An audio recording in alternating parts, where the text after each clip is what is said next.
Hello, everyone, and thank you for joining us. It's Janeen from Club MojoCircle, and this morning or this afternoon, we're doing a short presentation on how to thrive through a lockdown or a crisis situation. Like pretty much the whole world is in at the moment with coronavirus, the old CV, as I have been calling it, because coronavirus is too long.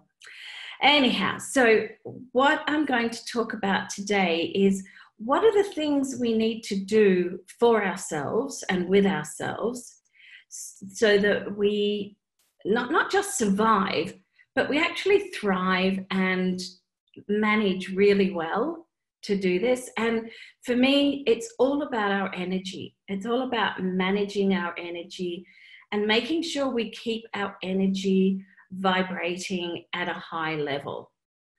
So, and there's four critical success factors towards this.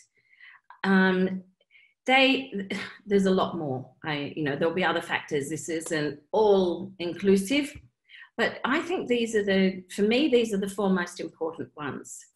And it starts with our mindset. And our mindset is, how do we approach things? How do we think about things? What's going on in our mind at the time? And what's our attitude, pretty much, is what our mindset is about. What's our attitude to what's going on and to life? The next thing is the mindfulness. And that's, how are we thinking? What sort of thoughts are coming up? What are we conscious of? What are we allowing into our life? And what are we focusing on ourselves? And then health. Health is so important because it's really, it's what this coronavirus is all about. But it's more than that. I'm talking body, mind, and spirit health. And the last thing that we all need to bring into our life at the moment is creativity, because the more creative we can be, the better our mindset will be, our mindfulness and our health, and the happier we'll be and the easier it'll be to cope with whatever lockdown situation means to you. So the outcome that we're looking for is, we want a high energy vibration. So we want to keep our energy vibrating at the highest level that we can. And this is I'm not just talking woo-woo stuff, because we vibrate, like our whole body vibrates all the time. And it's measured, like our brain and our heart vibrate, and they're measured by the ECG and the, Denise could correct me here. There's I always forget the other one. There's the echocardiograph and the CCG, I think it is. Anyhow, one measures the vibrations from the brain, the other measures the vibrations from the heart. So it proves that we are actually vibrating.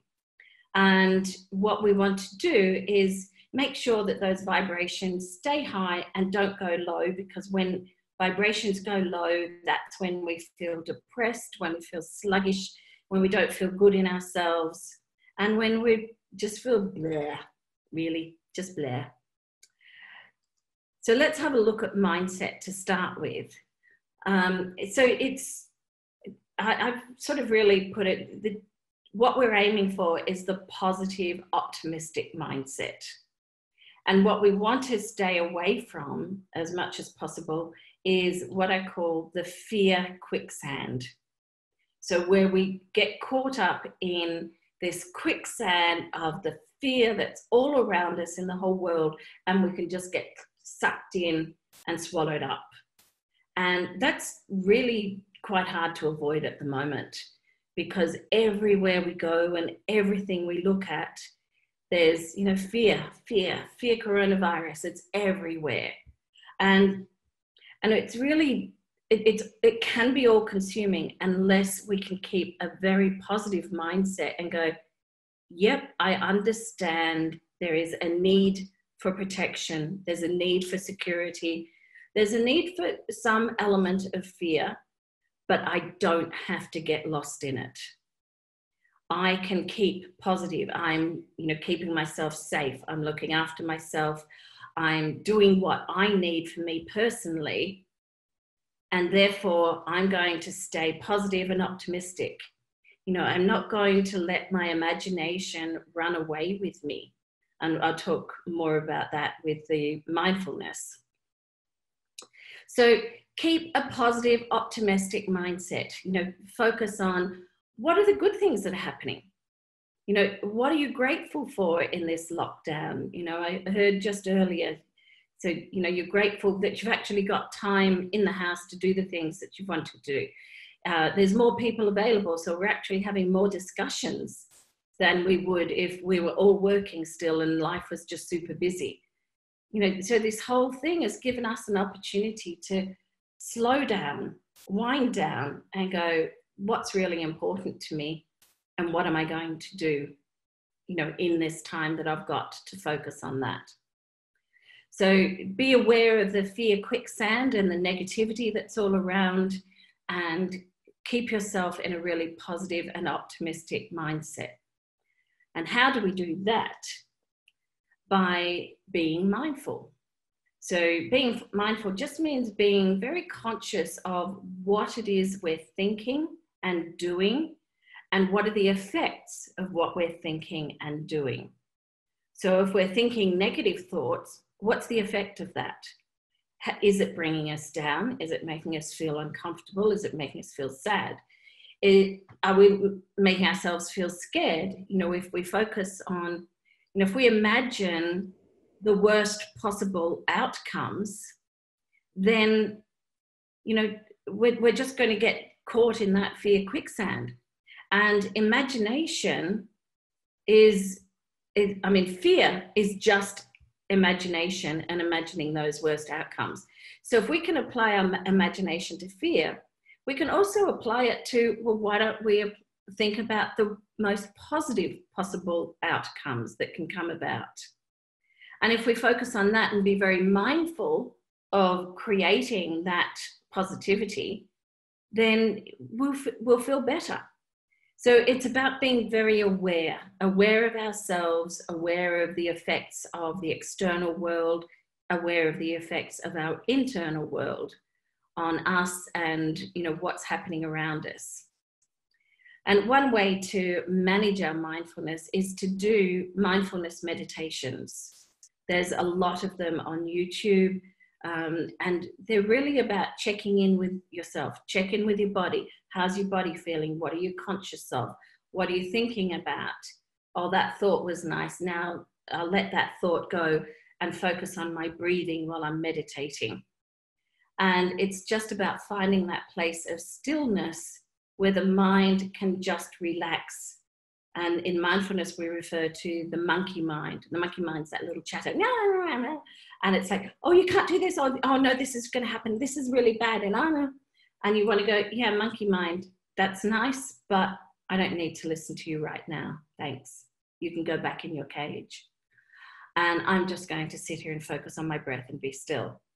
So I recommend meditations. I recommended one the other day, and it was all about, I really love Esther Hicks's meditations and presentations. And she does a morning rampage one, which I love listening to in the morning because it just makes me feel good. And it's actually called Esther Hicks Morning Rampage. And it's just, this is a beautiful day. It's going to be a fabulous day. We're going to have a fabulous day. So let's focus on that fabulous day. And sure, things might come along in the day that, create conflict for us and contrast, but we can deal with that. So really recommend that. But really, just explore YouTube. It's fantastic for guided meditations. And the most important thing is to find one that you resonate with and that works for you. And another practice that's really good for the mindfulness is yoga, because it's a practice where there's many more. There's a lot of Asian ones, Tai Chi, and I've forgotten the other one. But there's quite a few that focus, a lot of the, No, I've forgotten what I was going to say. The ones that focus on the body and being mindful of the body, of what pose we're in, of how we're breathing, sort of all of those sorts of movements are fantastic for improving our mindset and being very mindful. And so that takes us on to our health. And as I said, it's body, mind, and spirit health. So this is a great opportunity. We have to cook in, we have to cook our own meals, which means you have total control. Anna's just told me that she does the morning rampage to get her up the hill, and she just loves everything's always working out for me, that Esther says in it, and she does. Everything's always working out for me. It's good. Okay. And so that's great. I'm glad you're getting value out of that. So here is a fantastic opportunity, because we can control the food. We can control when we're eating. We cook the food that works for our body, and we can focus on being healthy. I've been doing that. I've been doing the 16-8 fasting. So I fast from 8 p.m. to midday, and then I have my breakfast smoothie, which is a special prescription one for my system. And I've lost like 3 kilos, in the last 2-3 weeks. So a lot of it is just inflammation from all the wine and cheese and bread that I was eating before that my body doesn't like. So yeah, it's our chance to detox from all the wine and cheese and bread that we would have in France, going out with our friends. So it's good that I'm not doing that. Physical exercise and movement, that is so important. Again, bring in the yoga, Pilates, Tai Chi, whatever it is that works for you, what you enjoy. And Anna was telling me earlier, she's started running and she's loving it. It's like, that's fantastic. So find a physical exercise movement that works for you and that you enjoy, and do something every day. Keep your body moving. Now, we're still allowed to go out for walks. Down here, like on the Côte d'Azur today, it's pretty cloudy and rainy, but get outside every day and do something that moves your body and keeps it active. And as well as exercising our mind, as well as exercising our body, we also need to exercise our mind. And here's a great opportunity, unless you've got little kids and you're trying to homeschool them and run a household and keep, you're being very active like that. But you might also be doing some learning while you're doing your homeschooling too. So you might be keeping your exercising your mind at the time. But it's a great time for personal development. It's a great time to, go on YouTube, find, there's so many people I like. Dr. John DeMartini, Dr. Joe Dispenza, there's Sadhguru. Mind Valley has lots and lots of different videos and presentations. And so there's another group called Gaia, G-I-A-I. Yeah, get that right. And, if you've got some spare time, it's fantastic. Expand your mind and learn, develop yourself, find out more about you and why things happen for you and how they happen. And of course, the spiritual exercise, meditation comes back into that, as well as the self-development. But it's getting in touch with your spirit, connecting with your soul and going, okay, what does my soul need today? It might be that it just needs to sit quietly. Sometimes I think my spirit really needs to watch Netflix in the evening. I have to be careful which shows though, because especially at the moment, I've found that if I'm watching these shows that are sort of quite aggressive and a bit, it makes me feel, it brings my energy down. So I have to make sure I'm watching shows that actually bring me up. And so that's our health, looking after that. And the creativity is all about finding what you love and doing it, going out, well, not even going out, staying in and playing like a child, creating something new. You know, remember when you were a child, did you used to do like art and crafts at home and just make things or draw things? You know, whatever it is, you know, things that you used to love as a child, go and play like a child now. Go and do them. You know, you'd be amazed how great it makes you feel. Dancing, singing, playing games, doing any sort of art. Just let your creativity flow, even creative writing.